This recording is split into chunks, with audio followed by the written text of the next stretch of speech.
Chapter 275. An instinct to devour whatever comes its way, the first discovered place, and the amplification magic of the Western Mage Union. A few words were continuously spinning in his head, as if they were biting each other's tails. While Yidhir had locked up the assassins in the basement of the next building, he had been alternating between thinking about what had changed during his Western subjugation mission in his previous life and this life, and the new information he had discovered today. As a result, a hypothesis floated in his mind. In my previous life, Pethuomet appeared later than now. It was in the midst of receiving significant damage within the western borders of the empire. So the mages of the Western Mage Union who were staying at this base at that time must have been already dead. Chronologically, Pethuomet appeared after some time had passed since the death of the Western Mage Union, and the base had collapsed. If the mages had died unable to properly respond due to the onslaught of monsters behaving abnormally, what had happened to their research subject, the magic spring? Even now, when it had only been under attack for about a day, it was so destroyed. It was an unvisited place where recovery efforts had been abandoned. There was nothing more to see. This was the Great Serene Forest, where huge trees mysteriously grew so much that, left alone even for just a day, there was not a single spot for a human to step afoot, let alone for a week. The mages of the Western Mage Union had forcibly suppressed its power using magic to build structures and open paths, but magic wasn't eternal. All the spaces that lost their caster and control would undoubtedly return to dense forest. There might have been Union mages left in other cities, but how many would have the courage to come here as the entirety of the West crumbled due to monsters? Even if they somehow managed to come, the chances of them surviving for long were slim. The Pearl Tower, their only hope for assistance, had also given up expectations regarding the research of the magic spring. No one would have wanted to come with what happened here, and the poorly amplified magic spring must have been left neglected. But while humans couldn't survive this, it didn't mean monsters couldn't. What if monsters capable of absorbing magic power happened to appear near this base and the magic spring ruins, absorbing remnants of the broken magic circle, or perhaps the concentrated magic power flowing from the spring? And if that had proven effective, what would have happened? The magic circle remaining on Pethuomet's tongue had been an amplification circle. The strange power of the monster, which kept growing and swelling despite all attacks, fit perfectly if one assumed it wasn't inherent but originated from the absorbed amplification circle. This is an excessive conjecture. For now, it was just a hypothesis. In this life, he couldn't be certain about something that hadn't even occurred yet. However, it wasn't entirely implausible either. Yidhir recalled the magic stones and all sorts of media materials that had been embedded countless times in the trees, land, and rock surrounding the magic spring to draw and maintain the magic circle. Suddenly, a cold breeze blew down his spine. What a pity! If only I had looked more closely at Pethuomet's severed tongue in my previous life. At that time, Yidhir, without even realizing that it resembled a magic circle, had quickly forgotten everything while rushing toward Kishir. When he retrieved Pethuomet's corpse after everything was over, he couldn't find the once shining blue light anymore. Yidhir looked around at the various destroyed buildings that were once strongholds of the Western Mage Union. When he first learned about the mages of the Western Mage Union, he had mainly assumed they were unfortunate souls who had died prematurely in a previous life. However, everything seemed different when he speculated that perhaps more things had started here than he initially thought. The cavalry members from his past life, Yudir as well as Kishir, were also busy dealing with situation at hand that they had no idea what they had missed. When the scenes he'd seen in his dreams suddenly overlapped with his current vision, a bitter taste filled his mouth.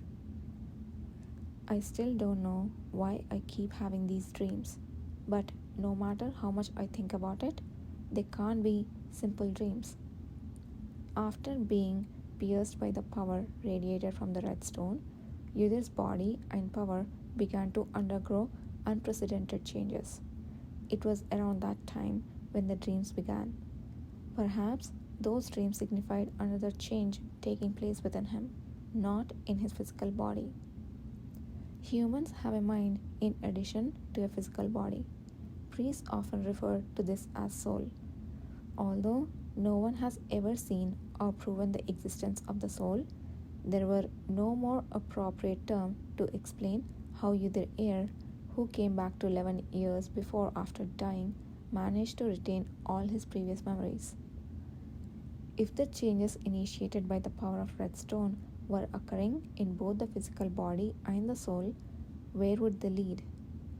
Yudhir wasn't fond of the fact that, unlike the body, it was impossible to know what and how the soul changed and what its original state had been.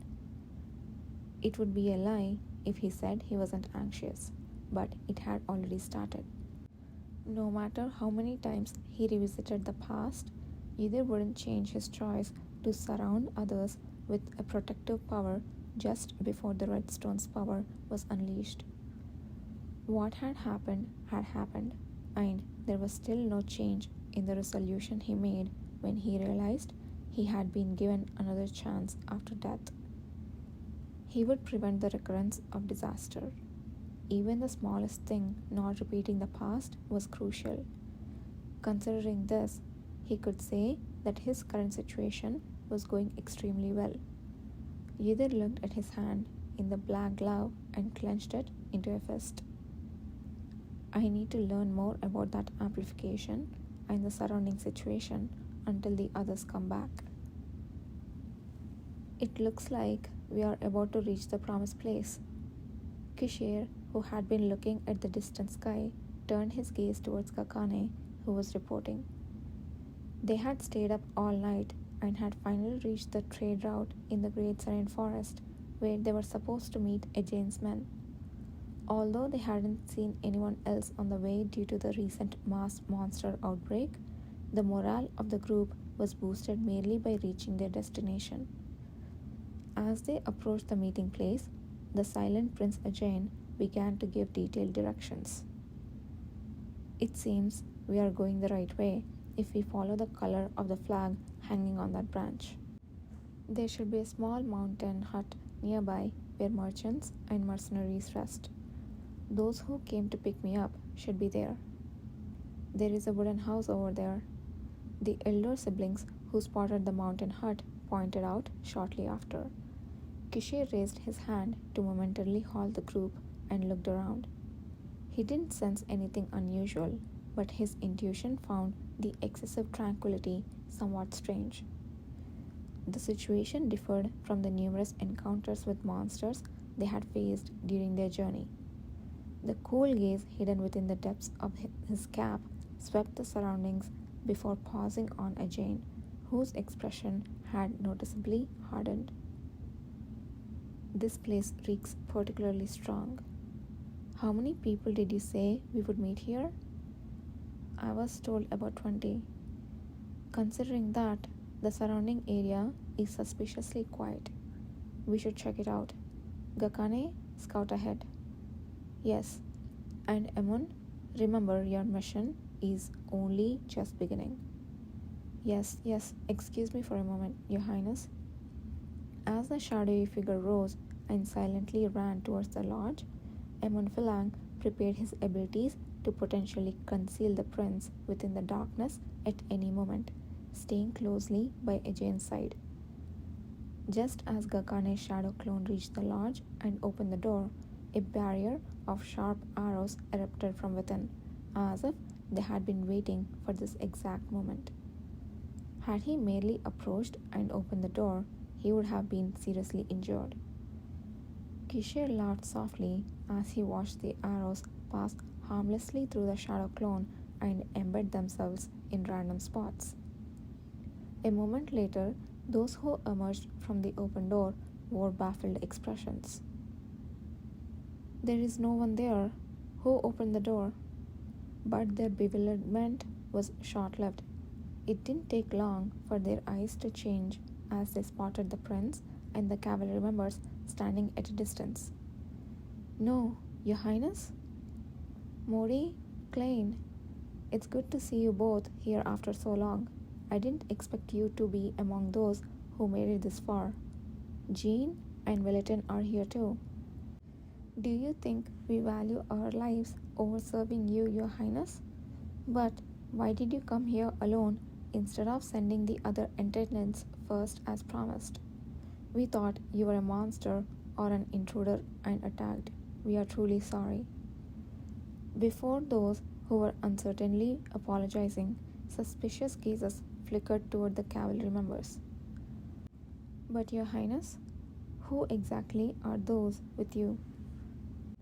Aegean's subordinates wore common mercenary clothing, but their eyes were extremely sharp. At first glance, they all seemed to be of exceptional skill, but Kishir's gaze easily caught the impure glint hiding within the welcoming expressions of those who had been waiting for the prince. There isn't just one suspicious aspect. All the cavalry members and Prince Aegean seemed to have noticed the strange element that Kishir had picked up on and were hiding their tense expressions. The other attendants will follow soon. These people have done me the favor of protecting me on the journey here, so do not treat them lightly. Understood. Everyone, please come in. You must have been exhausted from traveling through these treacherous lands. Before that, I have a question. Yes? Aegean turned to his subordinates with a bitter expression. Where are the others who were originally supposed to come? And why are only you here?